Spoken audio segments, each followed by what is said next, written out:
नमस्कार मंडळी, स्वागत आहे तुमचं माझ्या या यूट्यूब चॅनलमध्ये. आज आहे अजा एकादशी आणि बाहेर पाऊस खूप जोरात सुरू आहे. तुम्हाला दाखवण्याचा प्रयत्न करत आहे, पण माहिती नाही तुम्हाला ओळखायला येते की नाही येत. तर आता मी इथे पाणी प्यायसाठी गरम करायला ठेवलेलं आहे आणि मुलाचा डबा पण सोबत बनवत आहे.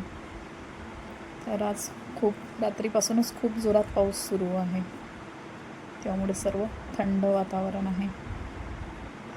सकाळी सकाळी मुलाचा डबा करण्याचं टेन्शन, धावपळ राहते आणि काय भाजी द्यायची याचं तर सर्वात मोठं टेन्शन. तिथे पाणी प्यायला घेतलेलं आहे मी, नॉर्मल म्हणजे थोडंसं हलकं गरम पाणी पिते मी. त्यानंतर आता इथे सोबत भांडे पण लावून देत आहे. एक काम ते पण उरकवून घेत आहे आणि मुलाचा टिफिन पण बनवत आहे. थोडं लवकर उठली म्हणून थोडा वेळच आहे टिफिन बनवायला, म्हणून जास्तीचे पण कामं करून घेत आहे तेव्हा. तर सकाळी सकाळी आमची धावपळ बरीच होते, सगळ्यांचीच होते. प्रत्येकाच्या मागे काहीतरी काम असते, कोणी ऑफिसवालं, ड्युटीवालं, प्रत्येकाच्या मागे सकाळी सकाळी गडबड असते.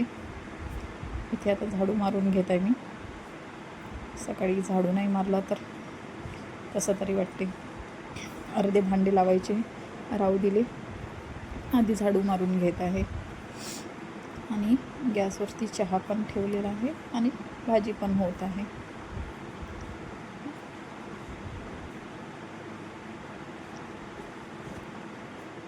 झाडू मारून झाला त्यानंतर पुढचं रेकॉर्डिंग काही करू शकले नाही. मला जायचं होतं बाहेरगावी, त्यामुळे मी लगेच तयारी केली आणि निघालो बाहेरगावी जायला.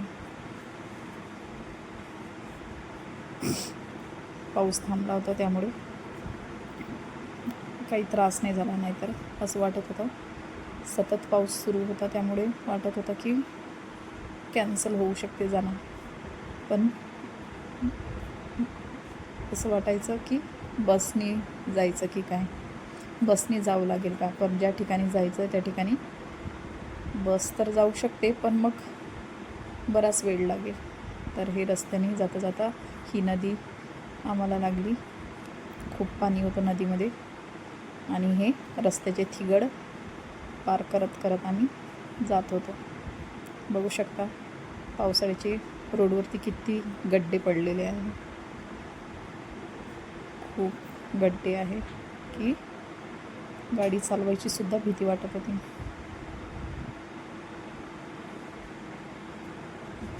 आणि सर्व रोडवरती चिखल असतो, त्यामुळे पण गाडी स्लिप होऊ शकते. हे बघू शकता बारीक बारीक गिट्टी पण आहे. पाणी बघा किती साचलेलं आहे आणि त्यामुळे गड्डे किती खोल आहे ते पण ओळखायला येत नाही. तर मी रेकॉर्डिंग करत तर होती, पण मला भीती पण खूप वाटत होती. असं वाटत होतं मोबाईल पडेल का, किंवा गाडी स्लिप झाली गड्ड्यामध्ये गेली तर आम्ही पडू का. शेवटी मग जास्त रेकॉर्डिंग करूच नाही शकली. मग बॅगमध्ये नंतर मोबाईल ठेवून दिला मी, कारण पुढे तर यापेक्षा पण जास्त खराब रोड होता. चिखलाने भरलेला हा रस्ता पार करत करत आम्ही शेवटी आता आम्ही घरी पोचणारच आहे. पण असा पावसाळ्यामध्ये जर रस्त्याची अशी दुर्दशा असेल तर प्रवास करायलाच नको, आणि बाईकनी तर नको.